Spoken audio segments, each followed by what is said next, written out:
Okay, we start pathology of the respiratory system first with the head and neck, and we start with the common cold. So the most common thing of all, the thing you always see and experience yourself.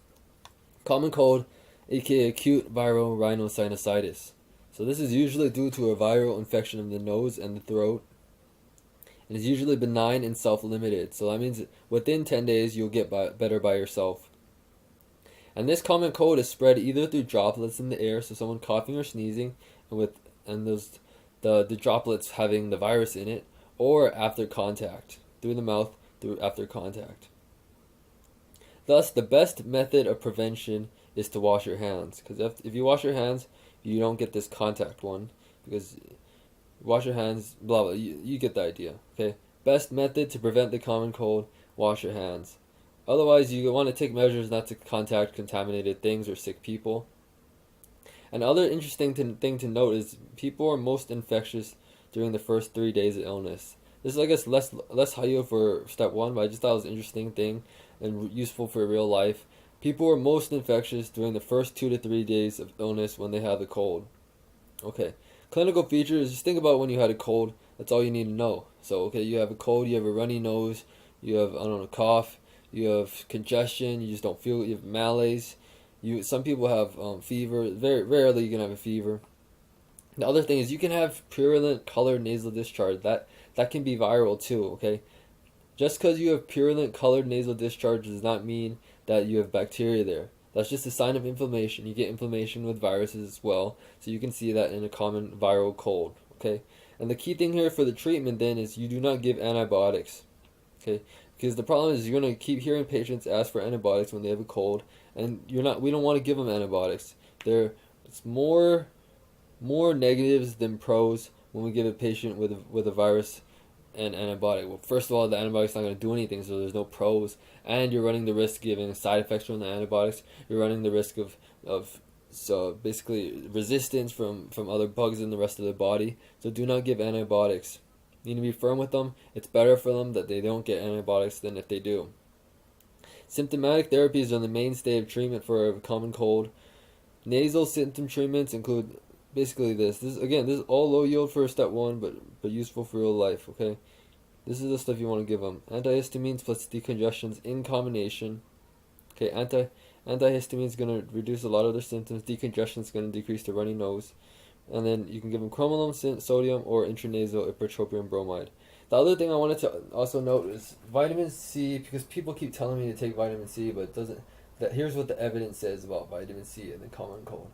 Vitamin C can help prevent the common cold, but it doesn't reduce acute symptom duration.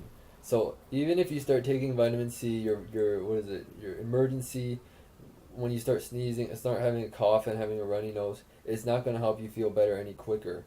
But what it does, so it might be recommended, is that you could take it during the winter months because it can help prevent the cold. Okay, vitamin C does not reduce symptom duration.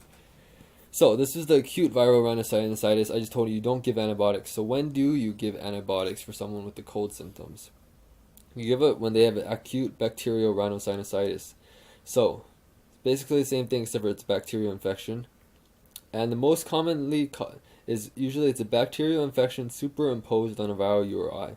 So originally they had a URI, and now they're susceptible, they're at risk, and the bacteria comes in and causes infection and inflammation in the upper respiratory tract and sinuses. Most commonly bacteria are strep pneumonia, Haemophilus influenza, and this M. catarrhalis. Okay, you actually want to remember these. These are the three most common ones that are going to cause acute bacterial rhinosinusitis. So the symptoms, and how are we going to differentiate this from an acute viral sinusitis? You're going to have the same symptoms. The difference here is the time, okay? Is if you have a persistence of symptoms over 10 days, or you have a double worsening. What is a double worsening? Double worsening means initially you're improving, so you should be improving in a viral sinusitis. Over 10 days you should be getting better. So in this one you're getting better and better, and then boom, you get this bacterial superinfection. So you're going to get worsening again. That's that second worsening. It's a double worsening, okay? Double worsening or symptoms persisting over than 10 days should make you suspicious of a bacterial cause. The other thing that can help push you in that way is if the patient has facial pain or pressure or maxillary tooth discomfort. And what these indicate is they indicate sinus involvement, because that's where the sinuses are, right?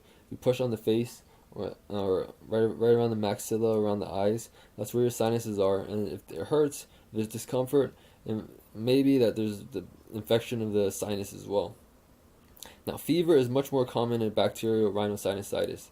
So basically, distinguishing the bacterial versus viral causes based totally on the total complete clinical picture, not on any individual feature.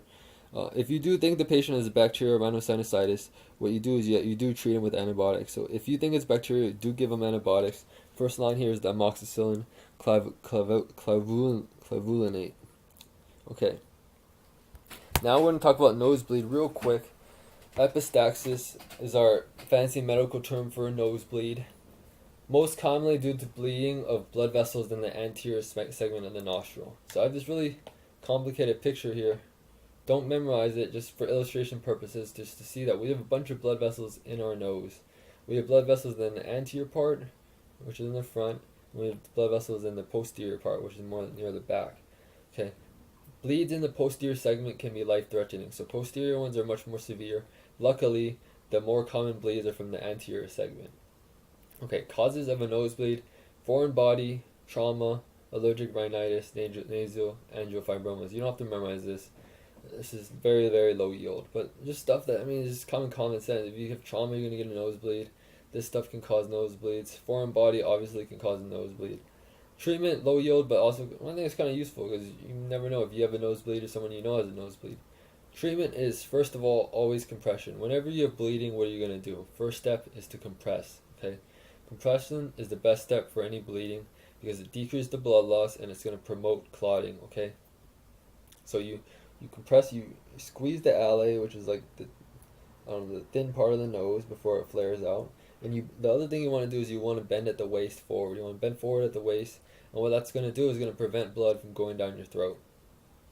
Okay, so compression, step one. Next, step two, if you see the blood vessel, you can cauterize it. That means you burn the blood vessel to stop it from bleeding. Number three, if that doesn't work, or if you can't see the blood vessel, you pack the nose. Again, that just causes more, you're basically sticking like this big cotton thing up here. Sticking all those big cotton stuff. It's going to cause compression, better compression of the blood vessel, okay? And then you have additional options if bleeding still continues. Again, this is all very low yield stuff, but I just thought, you never know if your nose starts bleeding or someone else's nose starts bleeding. Next is head and neck cancers. Again, very quick and short. So this head and neck cancers usually originate from the squamous cells lining the head and neck. So squamous cells are all around the head and neck. They're in the nose, they line the pharynx, they line the larynx. Okay, so you can have cancers originating from any of those areas. You have laryngeal cancer, pharyngeal cancer. Okay.